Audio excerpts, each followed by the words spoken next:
Gateway to Lapland. Now, does anybody know how many countries constitute Lapland? Apart from Sophie and Nina, who got it right. Okay.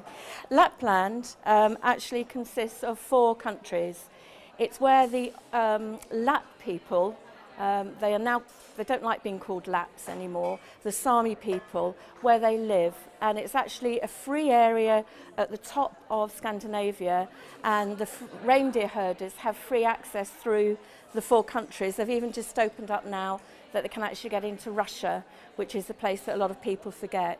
So Lapland is actually the north of Sweden, Norway and Finland.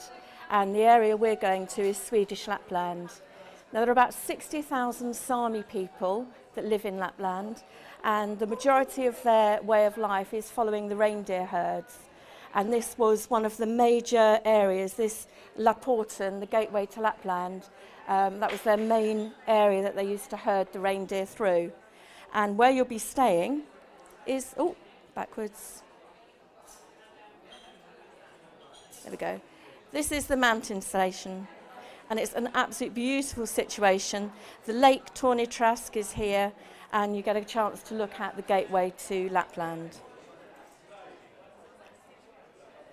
So when you arrive at Kiruna Airport, we'll transfer you through to Abisko, and you'll be met with some lovely suit carriers, which we were very keen on when we got them, which gives you a big, thick thermal suit to keep you nice and warm. So it's like salopettes, but nice and warm.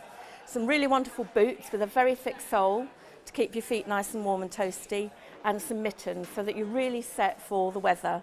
So that'll be on the coach with you, and you'll arrive at Abisko around about 6 o'clock in the evening. So it'll be, you arrive about 4, settle into your room, and then in the evening you'll be heading off to the Aurora Sky Station, which you can see here. This is the starting point of the chairlift, and you'll be taking a 15 to 20 minute ride up the chairlift to Mount Nuelo, which is the mountain that overlooks the lake. It's a beautiful ride. It's so quiet, apart from the chairs just sort of ticking along. So it's a wonderful opportunity if the Northern Lights are up to sit and observe them, but you're more likely to see them on the way back. So you'll be packed off in 2s up the chairlift to the Sky Station. And up here, you'll have an exclusive dinner where you'll be sat eating a wonderful meal with the ceilings from top to bottom, floor to ceiling of glass.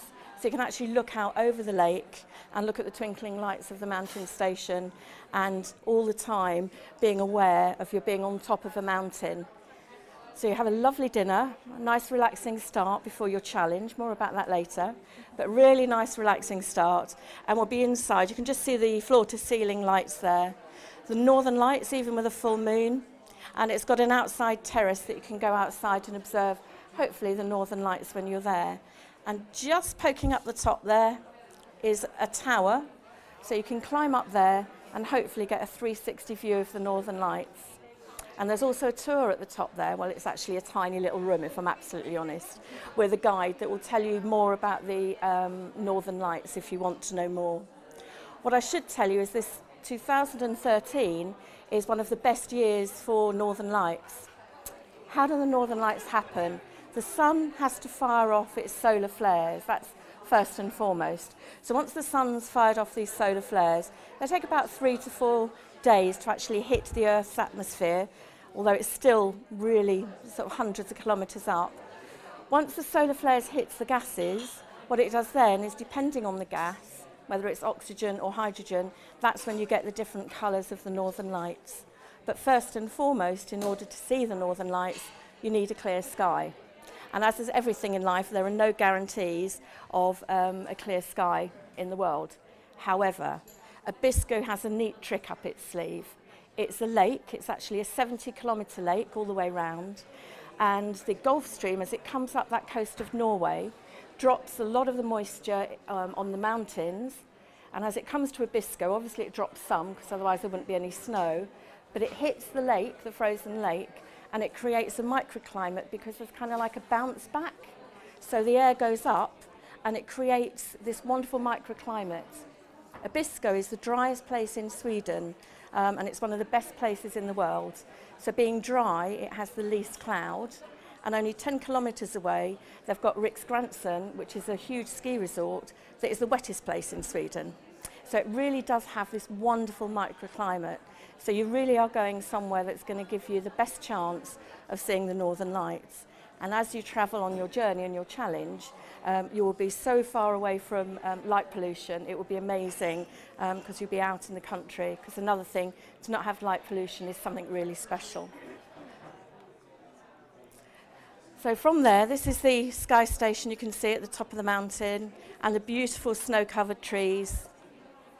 You'll be heading off on your adventure through scenery like this, beautiful.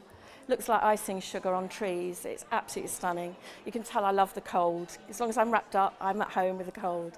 So this is going to be getting you ready for your journey. You'll spend some time that next morning going through, getting your skis organised, having a chance to try out. You work with the guides. And then about lunchtime, you have a nice lunch before heading off for the marathon. So this is the challenge. And the big challenge is, of course, the temperature. That is 0. It's not 10 degrees, so that's 0. It's the first time I'd seen a temperature or a thermometer that went all the way down to -40. And I did go there in one March, and it did get down to -30. And in fact, when Nina and Sophie were there, I was praying for some really, really cold weather so that we could actually really test out what we were going to be doing. But we actually had quite a mild time in February. But yeah, this is when I was there the first time, and it was -10 in the daytime. So it is going to be challenging. One of the things you're challenging yourselves on is existing in that kind of temperature. So lots of layers. You will get a really good, strong kit list to tell you what you're doing and what you need to take with you. But the key thing is there's nothing, what do they say? There's no such thing as bad weather, just badly dressed. So we'll make sure that you know what to wear and how to look after yourself with lip salve and all that kind of thing. But it is amazing. Your journey will be going from this little red dot in the top. The lake is here, but I couldn't get the lake in and show you where you're going to be going for your first night. You'll be starting off at Abisko, and you'll be heading right the way down to this first mountain hut. And you'll be following the Kungsleden Trail, part of that. That's the King's Trail, and it's a famous hiking trail in Sweden. So that's what you're going to be doing, and these are some of the places that you're going to be seeing on the way. But the first day, in that afternoon, we're going to spoil you. We're going to take you by snowmobile and a sleigh. Not quite the pretty Sami sleigh that's there, but there will be a sleigh that will actually take you attached to the snowmobiles, and they will transfer you to that first night, because we've taken you right to the bottom of or the starting point, so that you work your way back to Abisko, so you're always walking home, which I think is a real good motivator. So that's what we're going to do, and the guides will be with us. They'll be transferring all your luggage that you need for the time in the mountain huts, and we'll store what you don't need actually at Abisko. So that's where you're heading. And this is your hut, very glamorous. Now, I know Nina said you have hot water everywhere. There will be hot water. It's not quite on tap, and the loos are outside. So it is a challenge, but it's great fun. We actually went to see the mountain hut. This one is dormitories, 10 to 12 in a dormitory. That's quite nice because body heat, you keep nice and warm and toasty. So these are the bunks. And the dining area. It really is lovely and rustic, and waiting for you as you get in after your challenge on that first day is a lovely hot soup or a hot meal for you that they'll take up to the mountain huts. So you don't have to cook it, it will all be ready for you, it'll all be prepared. Nice piece of cake, a nice hot drink. And the most bizarre thing that they tried us was cheese for coffee. You actually chop the cheese, put it in the hot coffee, and it melts. It's very random. We all bought it, bought back. Did you use yours? No, mine's still in the freezer. Yeah, it had to be there. But it's real comfy. All the mountain huts are very cosy. Yeah. And they do have a sauna. I was just saying, you know, that they didn't have hot water, but they do have a sauna, believe it or not. So you can go in the sauna and warm through on that. But it is a mountain hut. If there are people on the trail that need to stay somewhere, then it's very likely that they'll be staying in another dormitory down there. So it's one sauna, and it's Scandinavian, so it probably could be mixed sauna. So your challenge is, let's go back to the mountain hut. So your challenge lasts 2 days. So you arrive there the first day, then the next day you'll go back to that second hut, heading towards Obisco and stay overnight there, and then heading back to Obisco for a nice hot shower to get changed, and then we're going to start treating you now after all that hard work. Take you off to the Ice Hotel, which is about an hour away from Obisco.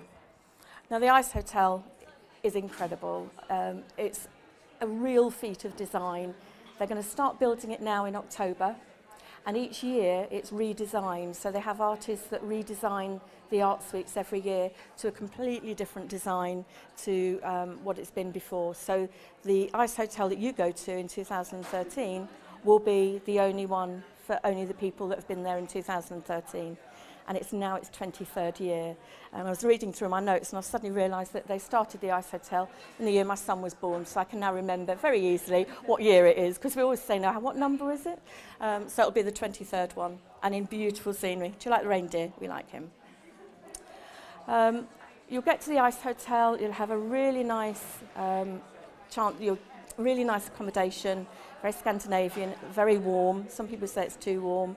And then a really nice comfy meal in the Homestead cosy restaurant, so a nice chance to relax after all your excursions, and then a good night's sleep, and then you can take part in optional thrilling winter activities, so wherever you feel.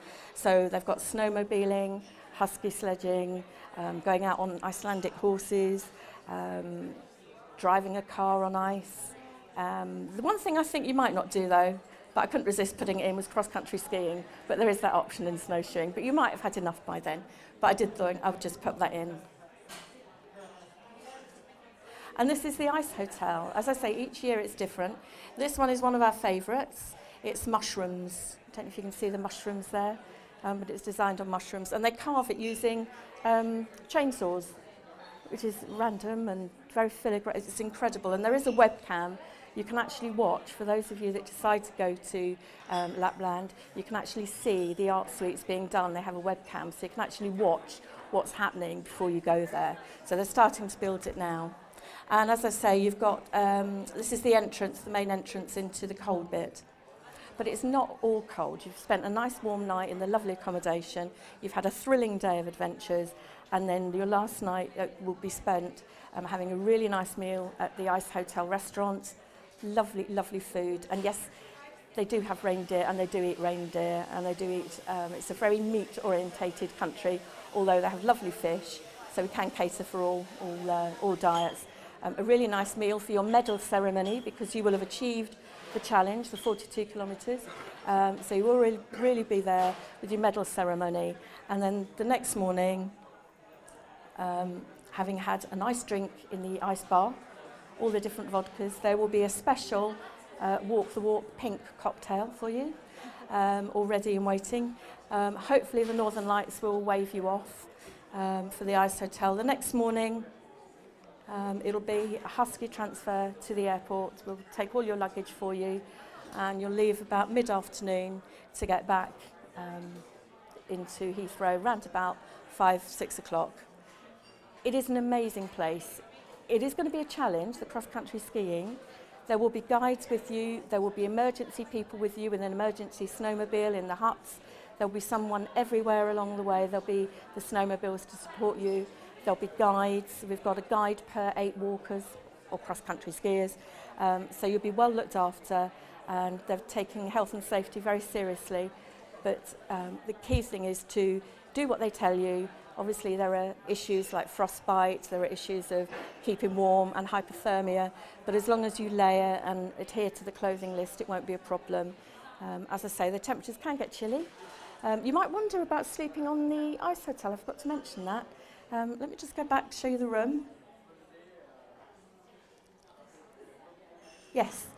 This is the art design suite. Much as you'd love to be in there, that would just put the budget completely over the top. So you're going to be in a nice snow room. And what you've got is a chunk of ice with lights in, which I think is random, mattress, reindeer skin, and pillows. And then they'll give you a sleeping bag that is going to keep you nice and toasty up to -35. So you'll be pleased to hear that it's only -5 in there. It'll be nice and warm. And in fact, the bizarre thing is, when I did go into the ice bar, which I've been known to do, after having been out walking from the restaurant in there, my glasses steamed up at -5. It was just one of those things that you notice that my glasses steamed up, but I'm in -5 because it was so cold outside. But I've survived to tell the tale. I've slept on ice about 4 times now because I don't think I can take people there and not do it as well. So I don't think that would be fair. So yeah, it's an amazing adventure, and the very first of what we hope will be an annual event, the Lapland Arctic Challenge.